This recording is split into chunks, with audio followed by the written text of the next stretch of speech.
Selamat hari Minggu, rekan-rekan semuanya. Kembali lagi bersama gue di Trivela News. Hari ini gue mau bahas secara detail bagaimana hasil pertandingan daripada timnas kita kemarin yang secara resmi kita menjadi runner-up di pagelaran AFC Futsal Asian Cup dan Iran keluar sebagai juara karena kemarin kita kalah di babak adu penalti. Teman-teman, respect, apresiasi yang sangat besar bukan hanya bagi pemain tapi coach Hector Soto dan staf ofisial, karena memang hasil ini menjadi sejarah bagi futsal Indonesia. Kita bisa menjadi negara dengan peringkat ataupun runner up di kompetisi AFC Futsal.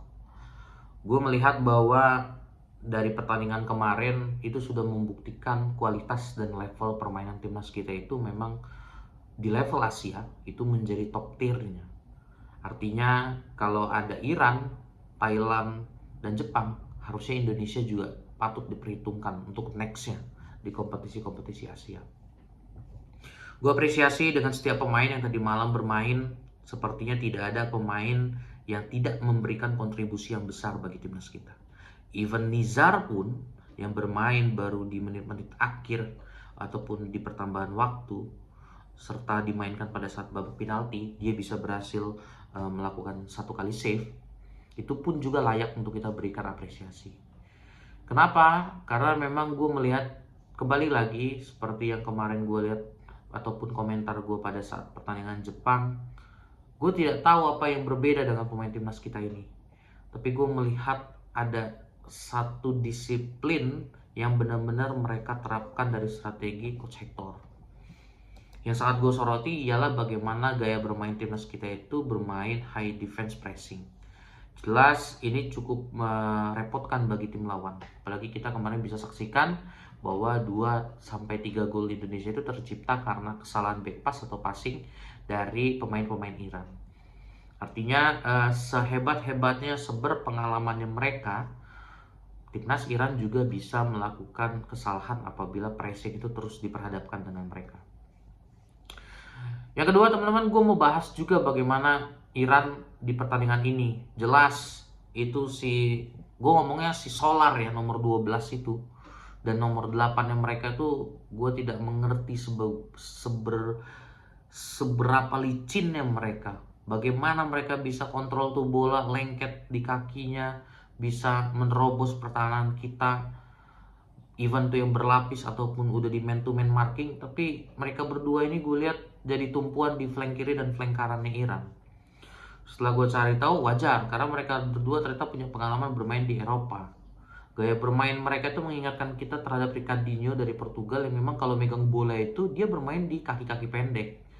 Dia lihat celah, ada kesempatan untuk ngedrive, terutama karena dia dominan di kaki kanan, ya dia akan ngedrive ke kanan arah timnas. Cuman cara dia menarik timnas kita itu yang menjadi nilai bagi gue bahwa mereka ini punya pengalaman. Mereka giring ke kiri, mereka kontrol bola dengan pelan-pelan, kemudian ketika ngelihat pemain kita sudah mulai lengah baru mereka drive. Dan 100% semua itu berhasil mereka lewati.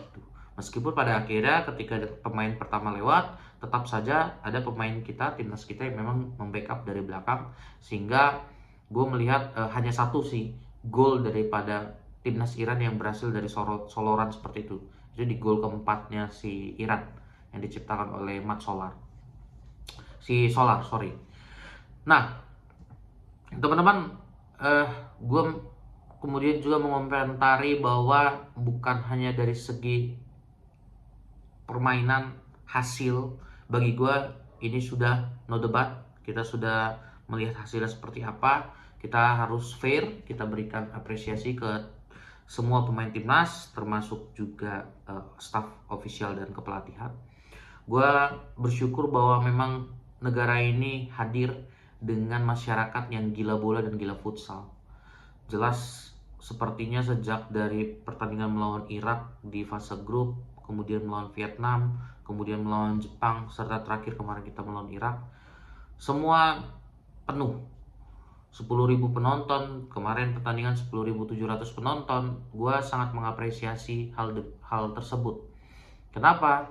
Karena tanpa dukungan supporter kita, tanpa dukungan kita sebagai masyarakat, timnas kita mungkin seperti orang yang kurang vitamin.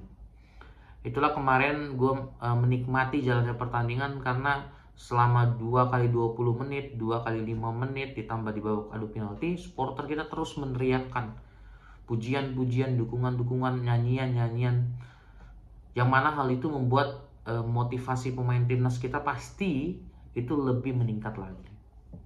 Jadi memang appreciate untuk semua fans, semua pendukung timnas kita. Jangan kecewa, ini merupakan langkah awal bagi futsal kita di mata dunia karena kita berhasil menjadi runner up di Piala Asia. Dan gue berharap hasil ini layak diapresiasi bukan hanya oleh Federasi Futsal Indonesia atau PSSI, tapi negara pun harus memberikan kontribusinya kepada mereka pemain-pemain dan staf kepelatihan. Karena menurut gua mereka layak untuk diberikan apresiasi dan bonus.